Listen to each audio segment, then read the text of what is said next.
കുട്ടാ. മിക്ക ദിവസങ്ങളിലും ഞാൻ ബെഡ്റൂമിൽ ഇരുന്നാട്ടോ ബ്രേക്ക്ഫാസ്റ്റ് കഴിക്കാറ്. ചെക്കൻ ഒരു കൂട്ടായിക്കോട്ടെ എന്ന് വിചാരിച്ചിട്ടാട്ടോ. അപ്പോ ഞാൻ പറഞ്ഞു വന്നത്, ഇന്ന് നമുക്ക് ചെറിയൊരു പരിപാടി ഉണ്ടേ. വേറൊന്നുമല്ല കേട്ടോ, ചരിത്രത്തിൽ ആദ്യമായിട്ട് ഞാൻ ബിരിയാണി ഉണ്ടാക്കാൻ പോവാ ഗൈസ്. അപ്പോൾ അതിന് വേണ്ടിയിട്ടുള്ള സാധനങ്ങളാണ് ഈ കാണുന്നത്. ഉള്ളി, തക്കാളി, പച്ചമുളക്, മല്ലിയില, എല്ലാ ഐറ്റംസും ഉണ്ട്. പിന്നെ നമ്മുടെ മെയിൻ ഐറ്റം ആയിട്ടുള്ള കോഴി ഞാനിവിടെ മഞ്ഞപ്പൊടി, മുളക് പൊടി, മല്ലിപ്പൊടി അങ്ങനെയുള്ള കുറച്ച് പൊടി ഐറ്റംസ് ഒക്കെ ഇട്ട് തേച്ച് പിടിപ്പിച്ച് ഞാനൊന്ന് സെറ്റ് ആവാനായിട്ട് മാറ്റി വെച്ചിട്ടുണ്ടായേ. ഇനി ഇവന്മാരെ ഓരോന്നായിട്ട് തിളച്ച എണ്ണയിലോട്ട് പതിയെ അങ്ങോട്ട് പറക്കി ഇടുക കേട്ടോ. അപ്പോൾ നാത്തൂൻ ചേച്ചി പറയുന്നുണ്ടായി, അധികം മൊരിഞ്ഞു പോകല്ലേ മോളെ. അതെ, ഇത് എൻ്റെ സ്വന്തം നാത്തൂൻ ചേച്ചീൻ്റെ റെസിപ്പി ആട്ടോ. അപ്പോൾ കോഴി സെറ്റാവുന്ന സമയം കൊണ്ട് നമുക്കിവിടെ റൈസ് സെറ്റാക്കിയാലോ.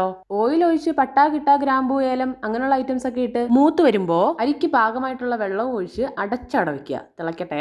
ആ സമയം കൊണ്ട് നമ്മുടെ ചിക്കൻ ഫ്രൈ ഇവിടെ റെഡി ആയിട്ടുണ്ടേ. അതാ നമുക്ക് റൈസ് ഇടാനുള്ള വെള്ളം തിളച്ച് വന്നിട്ടുണ്ട്. അപ്പോൾ റൈസും ഇട്ട് ഇളക്കി അടച്ച് മൂടി അവിടെ വെക്കുക. പാകത്തിനുള്ള ഉപ്പിടാൻ മറന്നു പോകരുത് കേട്ടോ. അപ്പോൾ നമുക്ക് അടുത്തതായിട്ട് നമ്മുടെ മസാല റെഡിയാക്കണം ഗൈസ്. മസാലയാണ് മെയിൻ കേട്ടോ. അപ്പോൾ അതിന് വേണ്ടിയിട്ട് ഞാനൊരു 5 സവോള എടുത്തിട്ടുണ്ടായിരുന്നു കേട്ടോ. അതായത് നമുക്കൊന്ന് വഴറ്റിയെടുക്കാം. പക്ഷെ 1 കിലോ ചിക്കന് ഒരിക്കലും 5 സവാള നമ്മൾ എടുക്കാൻ പാടില്ല. നമ്മൾ 7 സവാളയാണ് എടുക്കേണ്ടത്. അത് ഞാൻ ചെയ്ത് വന്ന് മസാല ഇട്ട് കഴിഞ്ഞപ്പോഴാണ് എനിക്ക് മനസ്സിലായി ആ സംഭവം കേട്ടോ. ഇതുണ്ടല്ലോ, പച്ചമുളകും വെളുത്തുള്ളി ഇഞ്ചിയാണ്. അത് പേസ്റ്റാക്കി വെച്ചത് ഞാൻ ആദ്യം ഇടാൻ മറന്നുപോയി. അതിൻ്റെ എക്സ്പ്രഷൻ ആട്ടോ നിങ്ങളാ കണ്ടത്.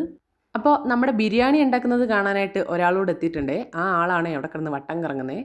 വേറെ ആരുമല്ല, നമ്മുടെ മിന്നുത്താത്തയാണേ.